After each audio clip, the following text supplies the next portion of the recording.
Hi everyone. As promised, today I'm going to be talking about this amazing book which I recently read, 102 Minutes, The Unforgettable Story of the Fight to Survive Inside the Twin Towers by Jim Dwyer and Kevin Flynn. And it had a new postscript for then the 10th anniversary of 9/11. Obviously today is the 22nd anniversary, and obviously hopefully it should go without saying, from the topic and the thumbnail and such what this video is going to be about. So if that, legitimately triggers like trauma for you or genuinely upsets you emotionally or whatever, like reawakens like painful memories, I have almost 200 other videos you can watch. Absolutely no hard feelings at all. And this is going to be basically based off of the blog post which I wrote today about this book, and I called the blog post 102 Minutes of Real Life Drama in a Fight to Survive. And if I have enough time left on the video recording, it's not getting too long by my standards, I'm hoping to read the last few pages of the book because it's absolutely very powerful. Not the last pages, obviously there's an epilogue and such, but just talking about like the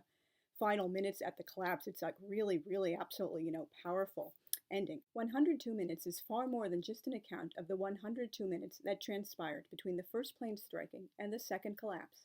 It also goes into great detail about shocking flaws in the Twin Towers' design, decades before the attacks, that made escape impossible for people at and above the impact zones, and an uncertain challenge for many other people who had access to stairs.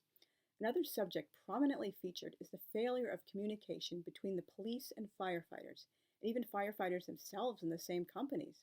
The authors rightly point out what hopefully everyone knows, that the sole responsibility for what happened lies with the terrorists. Like, come on, who doesn't know that? The people who designed and built the buildings in the 1960s and 1970s never dreamt anyone would deliberately fly planes into them, and that those towers would have to withstand such high temperatures from fire and the resulting weakening of their support systems. However, a lot of terrible decisions severely compromising the safety of those inside were made, based on the desire to squeeze as much capitalist profit out of those buildings as possible, over protecting the human lives of the people working there. Thanks to unbridled capitalist greed, the city fire code, in place since 1938, was rewritten in 1968 to eliminate fire stairs and 6 regular stairwells for skyscrapers. More stairs take up more floor space, and that wouldn't be very good for maximizing business. Having that many stairwells also seemed a hopelessly dated relic of the past.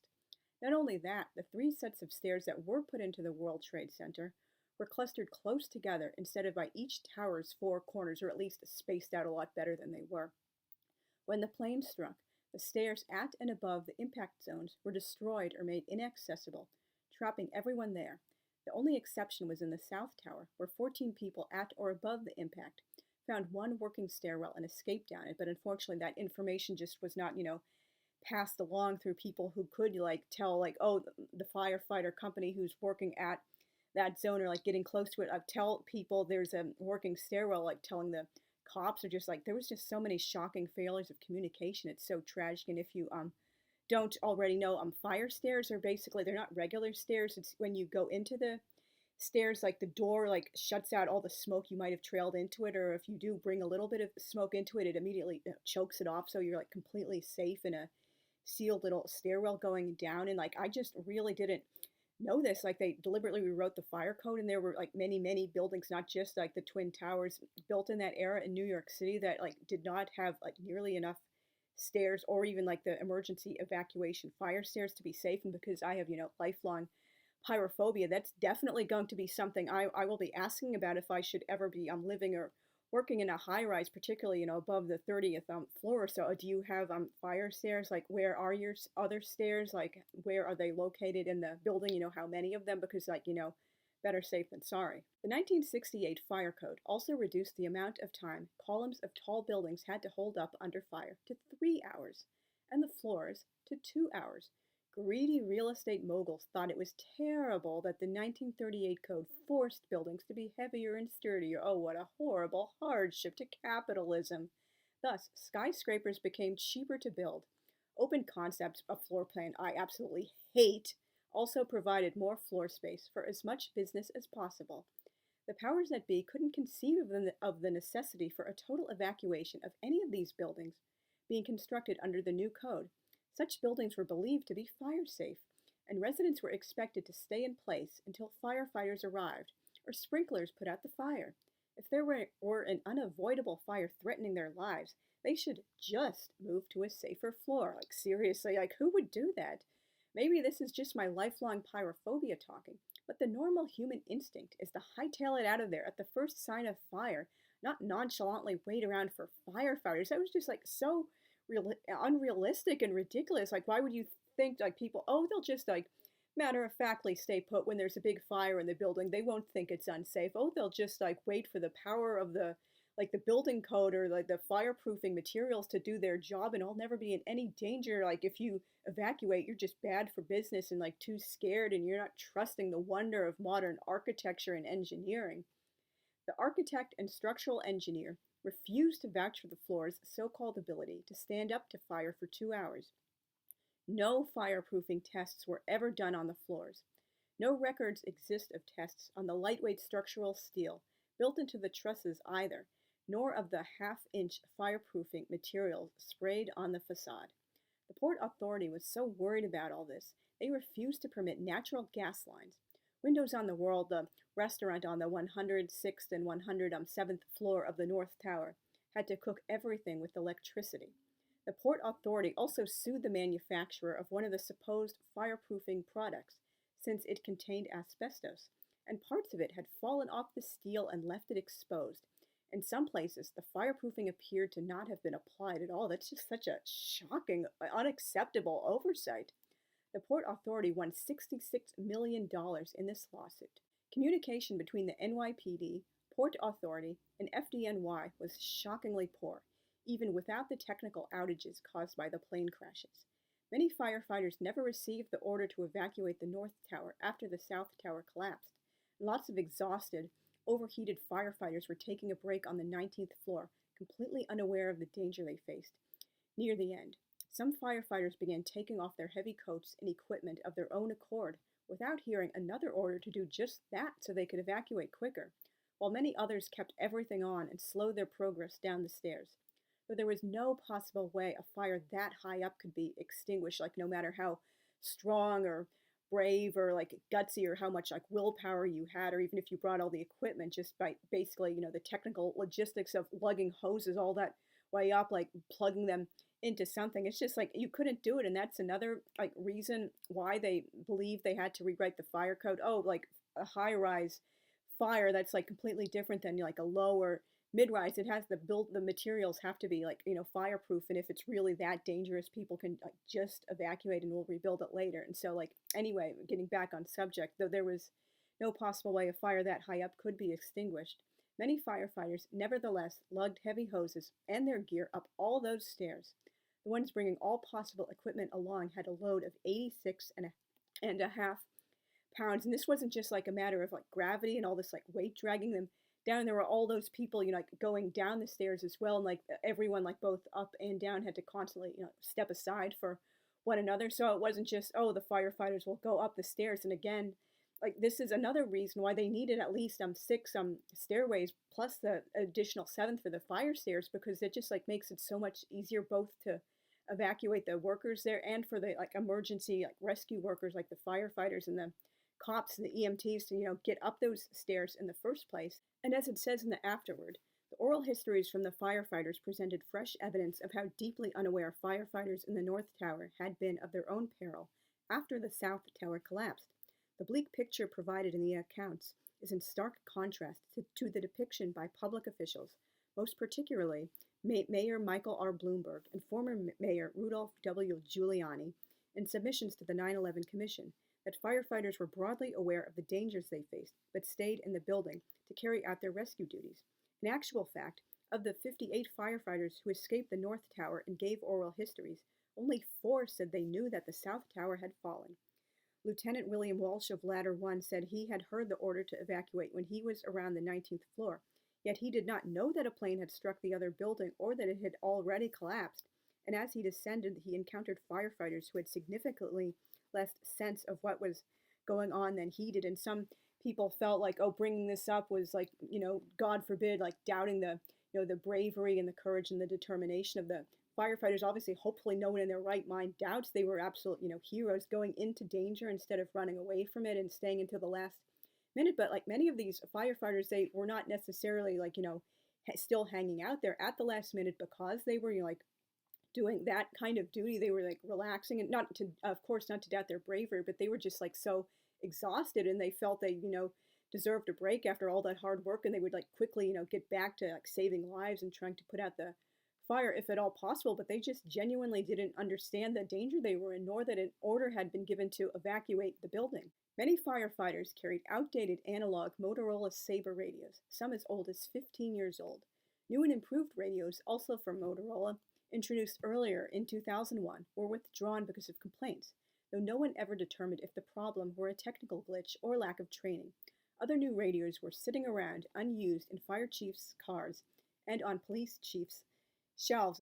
And the reason for these new radios in particular was because they really, really, needed to communicate within a high-rise fire. It was different than just, communicating on the ground or in a building that's all of, like 5 to 12 or maybe even like 20, 25 or so stories tall, because, it gets so much more difficult for the signals to carry. And these new radios would have done that, but they unfortunately just, didn't have training and didn't understand how to use them. So again, that was yet another like, communication failure that could have so easily been prevented, but hindsight is always 2020. Helicopter cops were forbidden to attempt rooftop rescues, since when they did that after the 1993 bombing, the FDNY accused them of grandstanding and showing them up on their rescue mission. There's, if you don't know, a long standing rivalry between cops and firefighters. They basically joke the only thing they agree on is the time of the boxing match between, their two groups. And even then, like sometimes like brawls will, or like punches will come out before the boxing match begins, and they'll still have disagreements even then, because, they just feel, I mean, obviously not to doubt the bravery of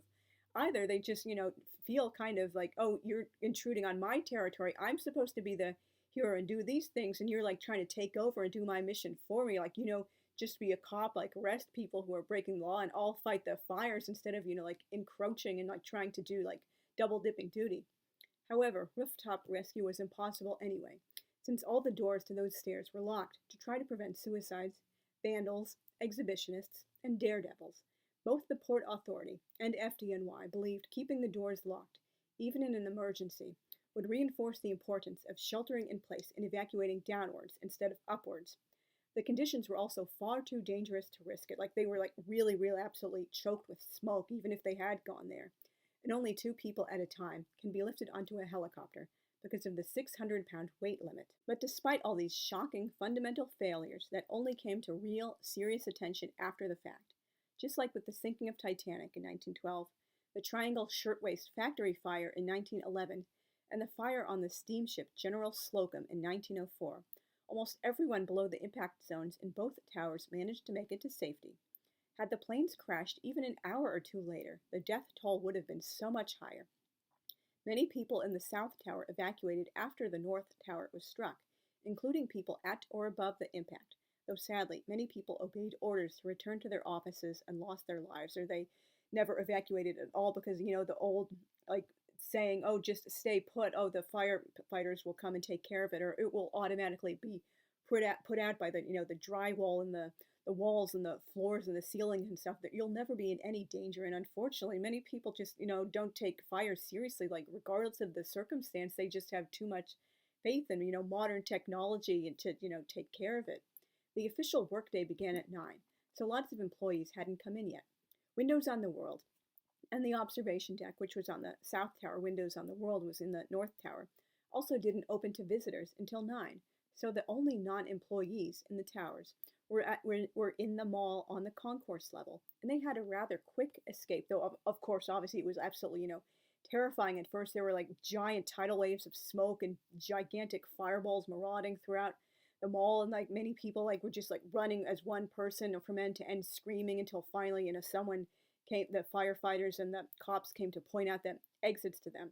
Through the pages of 102 Minutes, we get to know so many people and their stories of heroism, such as, this is just a very, very small example. Obviously, I didn't include nearly all of the people profiled.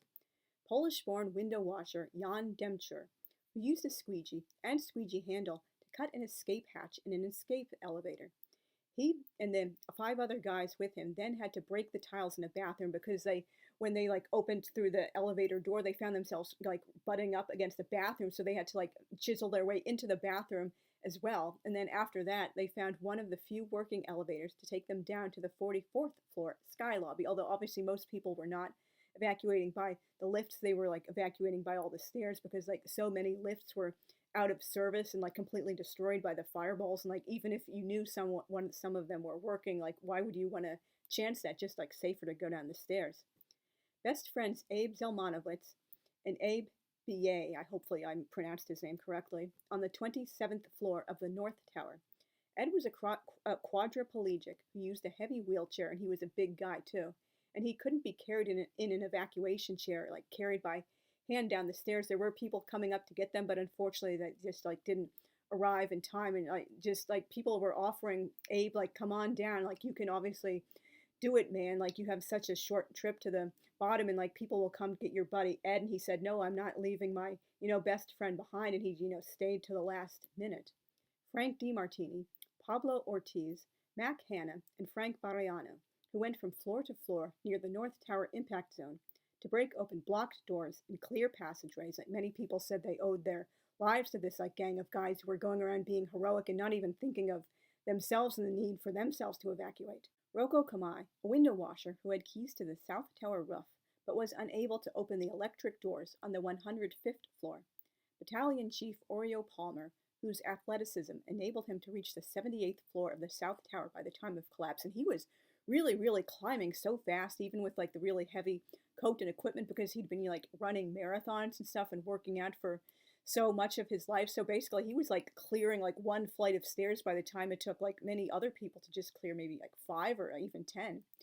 Port Authority cop Will Jimeno, who was buried under rubble from both collapses and was pulled out alive, and he really fairly recently, like within the last year or so, published a memoir about his experiences and how he had like absolute like horrible raging PTSD from this experience, and he like managed to find like happiness again after that horrible trauma he went through, and he now goes around like giving motivational talks to people. And he was also one of the main people in the powerful 6-part Nat Geo documentary 9/11 One Day in America, and many others who lived or died based on the most minute turns of fate that put them in the wrong place at the wrong time, or the right place at the right time. And these are going to be the last few pages of the book.